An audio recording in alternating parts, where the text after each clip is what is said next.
আসসালামু আলাইকুম। সকল প্রশংসা মহান আল্লাহ তাআলার। আমি এখন আছি আমাদের দক্ষিণবঙ্গের, যাচ্ছি হচ্ছে রাঙাবালি, যেখানে অনেক মানুষ ক্ষতিগ্রস্ত হয়েছে। আমি লন্ডন থেকে কালকে আসছি, এসেই আমি রাঙাবালির দিকে, আমাদের বরিশালের সাইডে রাঙাবালির দিকে যাচ্ছি। ওখানে অনেক ঘর বাড়ি, অনেক মানুষের খুব কষ্ট হয়েছে ওখানে, এবং দক্ষিণ অঞ্চলে বিভিন্ন জায়গায় ঘর বাড়ি, গরু, যার খামার ছিল, এগুলো সব পানিতে, বন্যায় সব কিছু কিন্তু ধ্বংস হয়ে গেছে। আমি তৌহিদ আফ্রিদি সবসময় বলি, এই দেশের মানুষের জন্য কাজ করব, এই দেশের মানুষের জন্য কাজ করব। যখনই আমার দেশের বিপদ হবে আমি সবসময় থাকবো। আজকে আমি এবং আমার এখানে আমার টিমের সবাই আছে, এখানে জুনায়েদ আছে, এখানে আমাদের যে মাই টিভির প্রতিনিধি যারা এখানে দিনরাত কষ্ট করে নিউজ দিচ্ছে, এখানে আমার কাছের মানুষরা, সবাই মিলে আমরা যাচ্ছি হচ্ছে এই প্লেসটার নাম কি জানি? রাঙ্গাবালি। রাঙ্গাবালি, যেটা হচ্ছে আমাদের বরিশালের একদম শেষ মাথায়, রাইট? একদম শেষ মাথায়।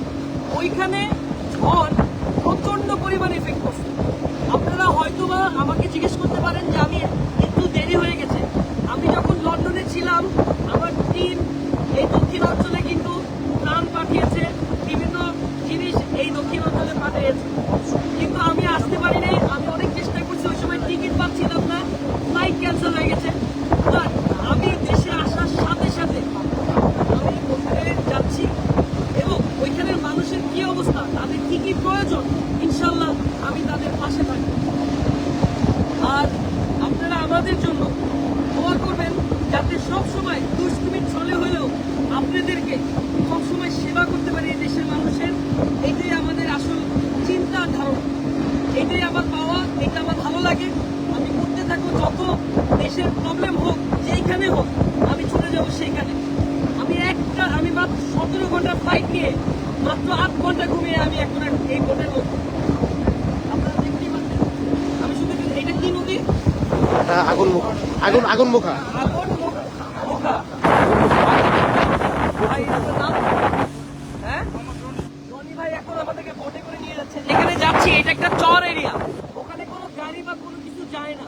যেতে হইলে ৪৫ মিনিট থেকে ৩০ মিনিট এরকমই ডিস্টেন্সে যেতে হয়, শুধুমাত্র বোটের মাধ্যমে, নাহলে স্পিড বোট বা নৌকা বন্ধ মাধ্যমে। আমি যদি এত দেখে পানি কত পর্যন্ত উঠছে, আমি শুধু আপনাদেরকে দেখাচ্ছি কি পরিমাণ বন্যা এই দক্ষিণ অঞ্চলে হয়েছে। এবং জুনায়েদ, পটুয়াখালীর অবস্থায় মাননীয় প্রধানমন্ত্রী কিন্তু পটুয়াখালী এসে অনেক সহযোগিতা করছে, সরকার পাশে ছিল, এবং বাংলাদেশের মানুষ, জনগণও কিন্তু এবার অনেক পাশে ছিল, তাই না? পটুয়াখালীর কি অবস্থা ছিল? পটুয়াখালীর অবস্থা তো প্রথম দিকে খারাপ ছিল, কিন্তু আলহামদুলিল্লাহ রিকভার হচ্ছে। কিন্তু চরাঞ্চলগুলো তো আসলে প্রতি বছর দেখা যায় সিলেট বা চট্টগ্রামে মানুষজন আসে, কিন্তু পটুয়াখালীতে আসলে কেউ সেরকম তাকায় নাই। একমাত্র তুমিই তাকাইছো, এবং বলার পর সাথে মানে লন্ডনে ছিল, না হলে হয়তো আগেই রিকভার হইতে পারতো। তো আজকে চলে আসছে, এই জন্য আশা করি সবাই খুশি। এবং মাননীয় প্রধানমন্ত্রী এসে কিন্তু কলাপাড়া এরিয়াটা ঘুরে দেখছে এবং ওখানে যথেষ্ট হেল্প করছে। চরাঞ্চলে আসলে আসার সুযোগ হয় না, তেমন কোনো মানুষ আসে নাই। আমি প্রথমত বাংলাদেশ সরকারকে ধন্যবাদ দিই। আমি ধন্যবাদ, আমাকে কেউ ভাবেন না যে আমি কোনো পক্ষে কথা বলতেছি। আমি ধন্যবাদ, যখন ভালো কাজ দেখবো আমি ধন্যবাদ দেব, আমি কোনো খারাপ কাজ দেবো আমি সমালোচনা করবো। আমি ওই মানুষ, আমি হচ্ছে জনগণের, মানে আপনাদের কথা বলারই দায়িত্ব হচ্ছে আমি বিশ্বাস করি যে আমার প্রত্যেকটা দর্শক যারা দেখছেন, আপনাদের কথা, আপনাদেরই যেই কথা আপনারা বলতে চান, সেটা আমার মাধ্যম হয়েই কোথাও না কোথাও যায়। তো আমি প্রত্যেকটা মানুষকে ধন্যবাদ জানাচ্ছি। আর একটা কথাই বলবো, আমি ওখানে যে আমি পরিস্থিতি দেখাবো, আপনারা যারা যারা সহযোগিতা করতে চান, দেখেন আমি কখনো লাইভে এসে বলি নাই যে আমাকে টাকা পাঠান, আমি কখনো কাউকে বলি নাই যে আপনি আমাকে টাকা দেন। আমার যারা পরিচিত মানুষ আছে তাদেরকে বলছি যে আসেন একটা বাসা বানাই দিই, আসেন তাদের পাশে দাঁড়াই। আমি কখনো লাইভে এসে টাকা চাই না, আমার দরকার নাই। যেদিন আল্লাহ, উপর আল্লাহ যেদিন আমাকে মাটির সাথে ঠেকাই দিবে, ওই দিন আমি আমার বাবার কাছে যাব। আমার বাবা যদি না দিতে পারে, তাহলে আমি আমার যত পরিবার আছে সেই পরিবারের কাছে যাব। কিন্তু আমি যদি কখনো বিপদে পড়ি, আপনারা আমার পাশে থাকেন, আমি এটাই চাই। ইনশাল্লাহ আমরা যাই, যে প্রত্যেকটা পরিস্থিতি দেখি কি অবস্থা না অবস্থা, কি করা যায় তাদের জন্য, সেই বিষয়টা আমরা দেখব। ইনশাল্লাহ দেখা হচ্ছে পরবর্তী লাইভে সবাই আমাদের জন্য দোয়া রাখবেন যাতে আমরা সুস্থভাবে এবং তাদের যাতে আমরা উপকার করতে পারি। আল্লাহর কাছে দোয়া করেন এত বাজে একটা সিচুয়েশন যাওয়ার পরও আমরা যেভাবে ট্যাকেল দিতে পারছি।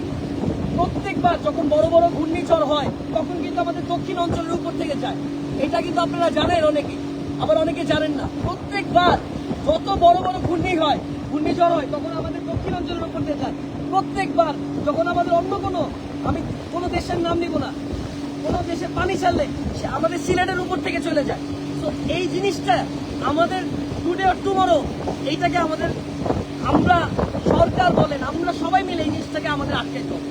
তো আমি ছোট মানুষ হিসেবে আমি যাচ্ছি আপনাদেরই প্রতিনিধি হয়ে যাচ্ছি আমি। ইনশাল্লাহ